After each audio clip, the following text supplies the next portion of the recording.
Hello friends, હું છું કીર્તિકા. અમે ગુજરાતી રેસિપીઝમાં તમારું હાર્દિક સ્વાગત છે.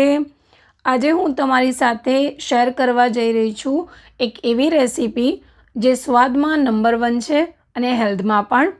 હા ફ્રેન્ડ્સ, આજે આપણે બનાવવાના છીએ રેસ્ટોરન્ટ સ્ટાઇલ પાલક પનીર. બિલકુલ સરળ રીતે અને ઓછી સામગ્રીમાં માત્ર 10 જ મિનિટમાં બનીને રેડી થઈ જાય છે. જો રેસીપી ગમે તો લાઈક કરજો અને ચેનલ પર નવા હોય તો ચેનલને સબસ્ક્રાઈબ કરજો. તો ચાલો આજની આ એકદમ ટેસ્ટી રેસીપીની શરૂઆત કરીએ. તો સૌપ્રથમ આપણે એક પેન લેવાના છે. તો અહીંયા મેં એક પેન લીધું છે, તેની અંદર પાણી લીધેલું છે. તો ગેસ ઓન કરીશું અને પાણીને ગરમ કરવા મૂકીશું. આની અંદર આપણે 1 ટીસ્પૂન જેટલી ખાંડ એડ કરીશું. ખાંડ એડ કરવાથી પાલક જે આપણે બાફીશું તો તેનો ગ્રીન કલર જળવાઈ રહે તે માટે મેં થોડીક આ રીતે ખાંડ એડ કરી છે. અને પાલકના મેં 2 ગુચ્છા લીધેલા હતા. તો તાજી પાલક લીધી છે અને તેને સારી રીતે ધોઈ લીધેલી છે. અને તેના જે વધારાના દાંડા હોય તે મેં એને કટ કરીને અલગ કરી લીધેલા છે. હવે આની અંદર આપણે 1 નંગ ટામેટું એડ કરીશું, જે મેં મીડિયમ સાઇઝનું ટામેટું લીધેલું છે. તો પાલકની સાથે જ આપણે બાફવા એડ કરી લેવાનું છે. અને હવે આને આપણે મીડિયમ ટુ હાઈ ફ્લેમ ઉપર જ આને કૂક કરવાના છે. તો લગભગ 2 મિનિટ જેટલું આપણે કૂક કરીશું, 1-2 મિનિટ જેટલું. અને 2 થી 3 ઉભરા આવે ત્યાં સુધી જ બાફવાની છે. પાલકને આપણે બહુ વધારે પડતી નહીં બાફી લઈએ. અને આ રીતે આપણે કરીએ એટલે પાલક પણ અંદર ડૂબાઈ જાય અને ફટાફટ બફાઈ જાય. તો તમે જોઈ શકો કે 2 ફંડા આવી ગયા એટલે ગેસ બંધ કરી લીધેલો છે. અને હવે એકદમ ઠંડુ પાણી હોય તેની અંદર આ પાલક છે આપણે બહાર નીકાળીને આની અંદર એડ કરી લેવાની, તરત જ એડ કરવાની છે. આ રીતે કરવાથી પણ પાલકનો જે ગ્રીન કલર છે તે જળવાઈ રહેશે. હવે આપણે મિક્સરનો જાર લઈશું અને તેની અંદર પાલક એડ કરી લઈશું અને તેની પેસ્ટ કરવાની છે. તો એને સાઈડ પર કરીએ અત્યારે. હવે બીજો એક નાનો મિક્સરનો જાર લઈશું. તેની અંદર આપણે જે ટામેટું બોઇલ કર્યું હતું તે લઈશું અને સાથે જ આપણે લસણ એડ કરીશું, આદું એડ કરીશું અને લીલા મરચાં અને કાજુ એડ કરવાના છે. તો અહીંયા મેં 2 નંગ લીલા મરચાં લીધા છે, લગભગ 7-8 કળી મેં લસણની અને 1 ઇંચ ટુકડો આદુનો અને 2 તીખા લીલા મરચાં લીધા છે. તો આ બધી વસ્તુની આપણે પેસ્ટ રેડી કરવાની છે. અને અહીંયા તમે જોઈ શકો છો કે પાલકની પેસ્ટ થઈ ગયેલી છે. તો આ રીતે થિકનેસવાળી આપણે એકદમ સ્મૂથ પેસ્ટ તૈયાર કરવાની છે. અને જે આ ટામેટાની આપણે પેસ્ટ કરી છે તેની અંદર મેં થોડુંક પાણી એડ કરીને પછી તેની પેસ્ટ રેડી કરી છે. હવે આપણે કઢાઈ લઈશું અને ગેસ ઓન કરી લઈશું. તો કઢાઈમાં આપણે 2 ટેબલસ્પૂન જેટલું તેલ એડ કરીશું. તમે તેલની સાથે ઘી પણ એડ કરી શકો. તેલ ગરમ થાય એટલે અડધી ટીસ્પૂન જીરું અને થોડીક હિંગ એડ કરવાની છે. હવે આ બધી વસ્તુ તતડે એટલે આપણે એક મીડિયમ સાઇઝની ડુંગળીને ચોપ કરીને આની અંદર એડ કરવાની છે. તો ડુંગળીને આપણે પ્રોપર સાંતળવાની છે. એકદમ સરસ રીતે સાંતળાય ત્યાં સુધી એને સાંતળી લેવાની, એટલે કે આછા ગુલાબી રંગની થાય ત્યાં સુધી સાંતળવાની છે. હવે આ બધી વસ્તુને આપણે પ્રોપર સાંતળી લેવાની. તો અહીંયા ડુંગળી સારી રીતે સંતળાઈ ગઈ છે. તો હવે આની અંદર આપણે જે ટામેટાની પેસ્ટ રેડી કરી છે તે એડ કરીશું અને તેને પણ આપણે સારી રીતે સાંતળી લેવાની છે. તો અહીંયા આપણે ગેસની ફ્લેમ સ્લો રાખીશું અને સ્લો ફ્લેમ ઉપર જ આપણે આ પેસ્ટને સારી રીતે સાંતળવાની, જેથી તેની અંદર આપણે કાજુ એડ કર્યા છે તો કાજુની પેસ્ટ છે તે તળિયે ચોંટે નહીં.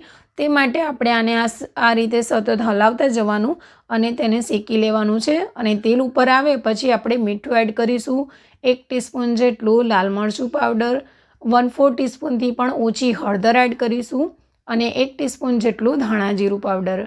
હવે આપણે થોડું ગરમ મસાલો એટલે કે 1/4 ટીસ્પૂન જેટલો ગરમ મસાલો એડ કરી લઈશું. હવે આ બધી વસ્તુને આપણે ધીમી ફ્લેમ ઉપર જ સાંતળવાની છે. જે મસાલા છે તે કાચા ના રહે, તેનો સ્વાદ છે તે કાચો ના આવે તે માટે આપણે આને બહુ સારી રીતે સાંતળી લેવાના, જેથી શાકમાં એકદમ સરસ એવો ટેસ્ટ આવે. હવે આ રીતે તેલ છૂટું પડે એટલે થોડું પાણી એડ કરી લેવાનું, જેથી મસાલા બળવા ના લાગે. હવે આને આપણે થોડીક વાર સાંતળી લઈશું. તો મીડિયમ ફ્લેમ ઉપર જ આને સતત હલાવતા જવાનું અને પ્રોપર સાંતળવાનું છે. આ જ પ્રોસેસથી તમારું જે શાક છે એકદમ રેસ્ટોરન્ટ જેવું બનીને રેડી થાય છે, કારણ કે આનાથી જ એનો ટેસ્ટ બહુ સરસ આવે. તો અહીંયા તમારે મીડિયમ ફ્લેમ ઉપર આને સરસ રીતે સાંતળી લેવાનું છે. તો આ બધું સંતળાઈ જાય પછી આપણે જે પાલકની પ્યુરી રેડી કરી છે તે આપણે એડ કરી લેવાની છે. તો પાલકની પ્યુરી એડ કર્યા પછી તેની અંદર થોડુંક પાણી એડ કરી લેવાનું અને પાણીની સાથે જ આપણે આ બધી પેસ્ટ એડ કરી લઈશું. હવે તેને પ્રોપરલી મિક્સ કરવાની છે. તો બહુ સારી રીતે મિક્સ કરી લઈશું. તો અહીંયા મેં એકદમ સારી રીતે મિક્સ કરી લીધેલું છે અને હવે આને 1-2 મિનિટ માટે આ રીતે થવા દઈશું અને થોડુંક તેલ ઉપર આવે ત્યાં સુધી થવા દેવાનું. તો 2 મિનિટમાં જ આ જે પાલક છે તે સારી રીતે કૂક થઈ જાય છે. હવે આપણે આની અંદર ફ્રેશ મલાઈ એડ કરવાની છે.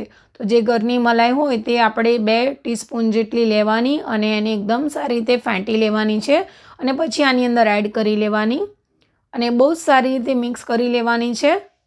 ગેસની ફ્લેમ મેં એકદમ સ્લો રાખેલી છે. તમે મલાઈની જગ્યાએ જે ફ્રેશ ક્રીમ આવે તેનો પણ ઉપયોગ કરી શકો છો, પણ જે મલાઈ છે એ બધાના ઘરે અવેલેબલ હોય એટલા માટે મેં અહીંયા મલાઈનો ઉપયોગ કર્યો છે. જો તમારી પાસે ફ્રેશ ક્રીમ હોય તો તે પણ તમે એડ કરી શકો. હવે આ બધું આપણે બરાબર પ્રોપર સાંતળવાનું છે. તો માંડ 30 સેકન્ડ જેટલું આપણે મીડિયમ ટુ હાઈ ફ્લેમ ઉપર સાંતળી લેવાનું. હવે આપણે પનીરના ટુકડા એડ કરવાના છે. તો અહીંયા મેં 250 ગ્રામ પનીર લીધેલું છે અને પનીરને મેં ડાયરેક્ટ જ આ રીતે સોફ્ટ પનીર જ એડ કરી લીધેલું છે. પણ જો તમારે પનીરને થોડાક તેલની અંદર સાંતળીને એડ કરવું હોય તો પણ એડ કરી શકાય. હવે મિક્સરના જારમાં મેં અડધા ગ્લાસ જેટલું પાણી લીધેલું છે અને પાણી એડ કરીશું. તો અહીંયા પાણી તમે તમારે જે રીતની થિકનેસ રાખવી હોય સબ્જીની તે પ્રમાણે તમારે પાણી એડ કરવાનું રહેશે.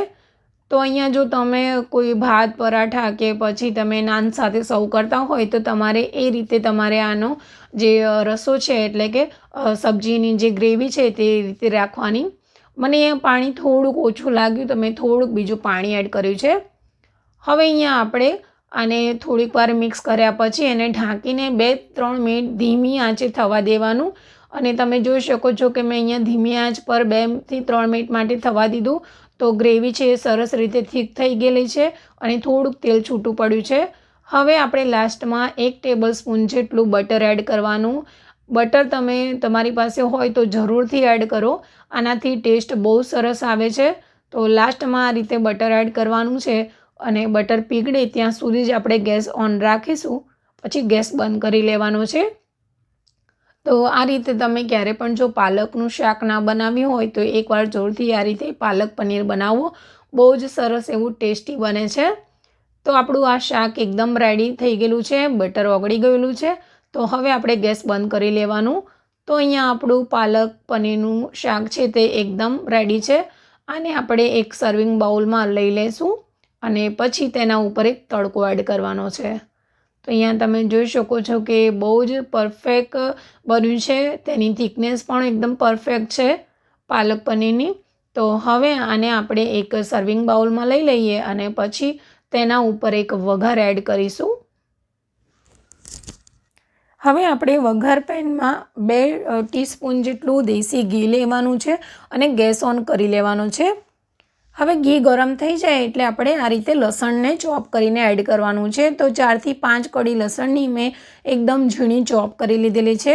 લસણ તતડી જાય એટલે આપણે તેની અંદર આ રીતે સૂકા લાલ મરચાં એડ કરવાના છે. હવે સૂકા લાલ મરચાં પણ સારી રીતે થઈ ગયેલા છે. તો ગેસ બંધ કરીને થોડુંક લાલ મરચું પાવડર એડ કરવાનું અને આ વઘારને મિક્સ કરી લેવાનું છે. હવે જે આપણે શાક સર્વ કર્યું છે તેના ઉપર આ રીતે વઘાર એડ કરવાનો છે.